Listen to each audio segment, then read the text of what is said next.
Se você não vive dentro de uma caverna e o seu nome não é Tchakabuga ou Gabuga, provavelmente você já parou para perceber que o termo inteligência artificial tem sido muito mais utilizado nos últimos tempos.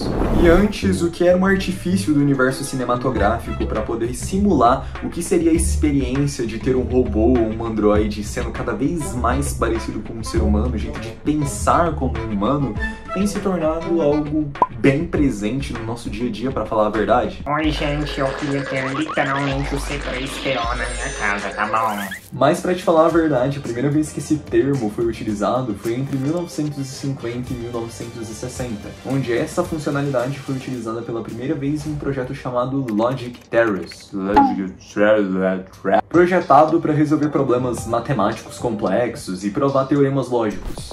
Mas o que me deixa mais inculcado com essas transformações que ocorrem no nosso dia a dia é como elas podem vir a se tornar um futuro permanente. Quando você menos percebe, essas transformações que aparentemente surgiram na encolha, do nada se tornam parte integrante do seu dia a dia. Afinal de contas, qual foi a última vez que você foi, sei lá, no McDonald's e você realmente conversou com uma atendente? Hoje em dia existe um tablet gigante que você aperta e escolhe o seu sanduíche. E o emprego daquelas pessoas? Onde que elas estão? E não me entenda mal, eu não quero demonizar a inteligência artificial, até porque eu sei que mudanças tecnológicas são muito naturais e elas ocorrem em vários setores. A questão é que, como tudo na vida, existem consequências, algumas boas e outras ruins. E eu não tô falando que a gente vai ser subjugado por máquinas futuristas e a próxima guerra vai ser por robôs. Não é nada disso. Acredite se quiser, vai demorar um tempinho pro filme WALL-E se tornar realidade. Mas se eu pudesse citar algumas coisas legais do uso de inteligência artificial, eu poderia falar da segurança, por exemplo. Você sabia que a maior parte dos sistemas de reconhecimento facial são feitos a partir de análise de padrões por meio de inteligência artificial? Além disso, as IAs também são usadas muito no desenvolvimento de jogos para simular experiências mais realistas e até mesmo em diagnósticos médicos. Os algoritmos de IA eles são aplicados na interpretação de imagens médicas e auxiliam no diagnóstico de várias doenças e na identificação de padrões de exames. Além disso, existem várias inteligências artificiais que são usadas para análise de dados, e isso ajuda a identificar padrões, prever tendências e tomar decisões informadas. E eu nem preciso falar como isso ajudaria o IBGE ou outros órgãos públicos a captar dados econômicos, desenvolvimentistas, sociais, etc. É aquela história, né? Não é necessariamente a ferramenta, mas como se usa ela. E eu não quero ser extremista com isso, mas até o momento eu só vi bosta sendo feito com tudo isso. E calma, apressadinho, a gente ainda nem tá falando dos artistas. Atualmente, quando você abre o TikTok, você é bombardeado por vários e vários vídeos usando o ChatGPT e outras ferramentas de inteligências artificiais para criar conteúdo. E obviamente o intuito disso tudo não é só fazer graça, mas monetizar essa parada, né? Então eu, o Theo e o Luciano nos reunimos para analisarmos um pouquinho e ver o quão bosta é tudo isso. Comecei. Eu faço meu cozinho. Agora a gente vai ver fusões de animais feitos com inteligência artificial.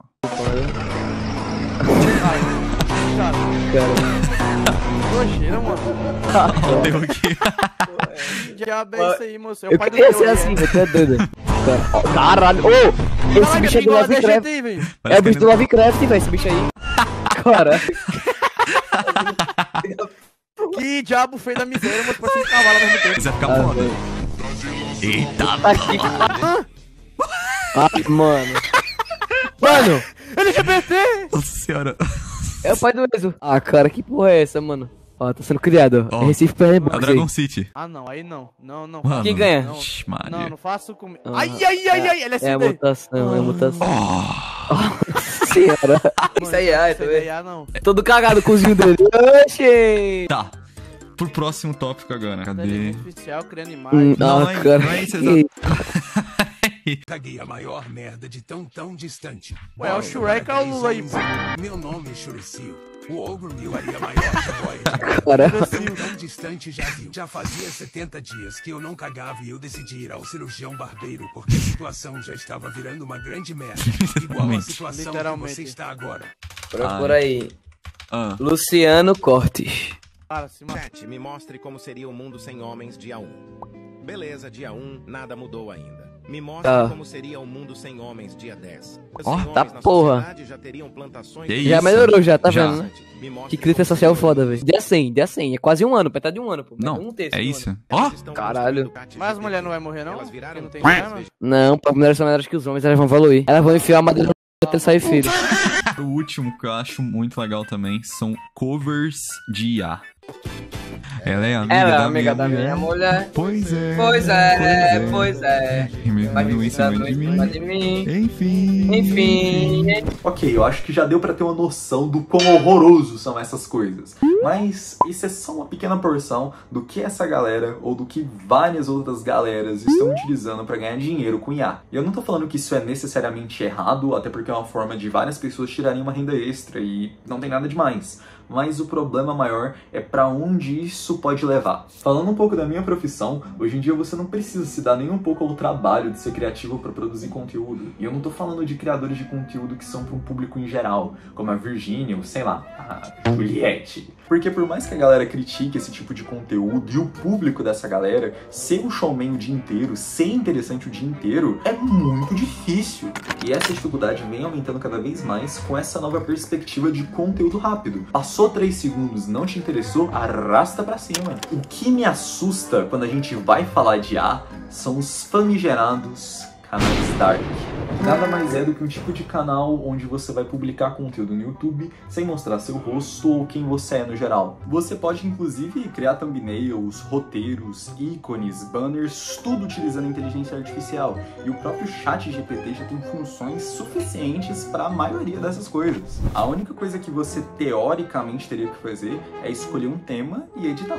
E até o Peter do Ei Nerd tem uma série de canais dark e até curso de como começar a ganhar dinheiro com isso. E é um pouco doido imaginar como certos conteúdos que antes a gente podia associar aos fatos desconhecidos ou ao você sabia, nem precisam mais de um rosto no final das contas.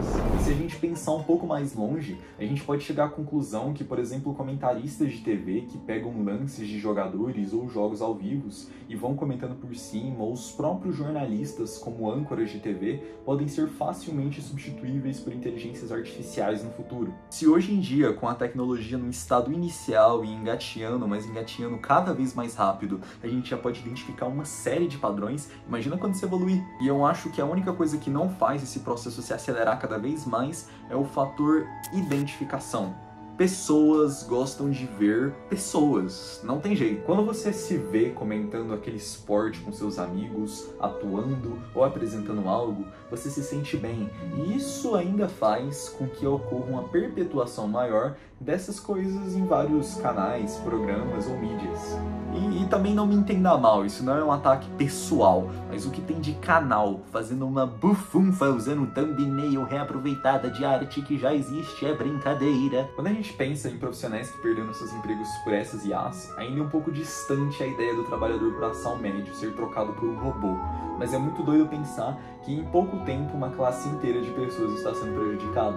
Pouco tempo atrás o governo federal postou uma foto do Bolsa Família usando inteligência artificial para participar de uma trend. E eu não tenho dúvidas que essa tomada de decisão pode ter representado um desrespeito imenso a uma grande camada de pessoas. Você tem noção que um curso de design gráfico ou de artes cênicas pode demorar de 4 a 5 anos para ser concluídos, a depender da universidade? E se a gente pensar em outro setor, porque a dublagem vai se lascar é brincadeira. Hoje em dia existem vários memes de atores, influencers, personagens sendo redublados por meio de inteligência artificial. Então você, sei lá, tem esse vídeo aqui do Luciano. A gay é a maior merda do mundo. Então dá pra entender que no futuro não tão distante, várias empresas poderiam preferir por pegarem as vozes dos atores de outras línguas e só usarem inteligência artificial para eles falarem em português. Mas não é de hoje que profissões são extintas, e eu consigo pensar em vários exemplos da minha cabeça.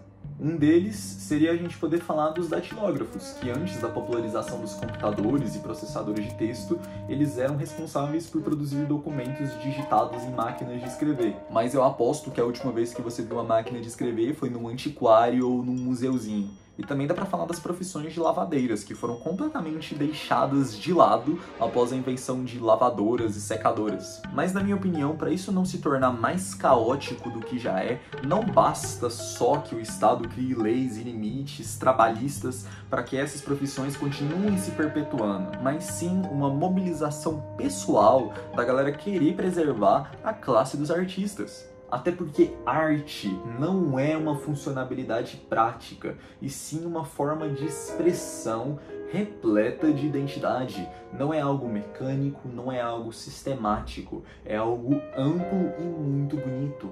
Eu posso falar com certeza pra vocês que Chaves não seria nada marcante no Brasil se os dubladores não tivessem feito as devidas adaptações pro público do Brasil.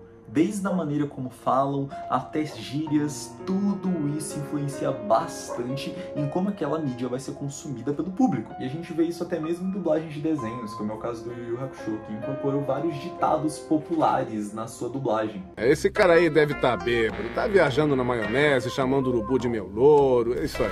E isso também vale para outras formas de expressão de arte, como é o caso de pinturas. Ou você acha que uma máquina conseguiria fazer o mesmo que a Tarsila do Amaral fez? Até porque o que ela fez foi se baseando em um contexto histórico, nas pessoas com que ela conviveu, no momento em que o Brasil estava passando e na própria abstração que continha dentro dela. No final das contas, uma simulação sempre vai ser uma simulação, sem teor crítico, sem exclusividade, sem paixão. Mas se você está preocupado com isso tudo e está se sentindo impotente de alguma forma, eu convido você a compartilhar esse vídeo para mais pessoas, porque tem gente que não tem nem consciência de um pouquinho disso tudo. E se a gente conseguir atingir uma meta de 500 likes com esse vídeo, eu garanto pra vocês que eu vou trazer vários amigos meus que são artistas para fazer um depoimento e uma espécie de documentário explicando um pouquinho sobre o que é arte e como os artistas enxergam tudo isso. Então, não se esquece de dar o seu like e pedir pros seus amiguinhos também darem, tá? É isso, muito obrigado, tchau!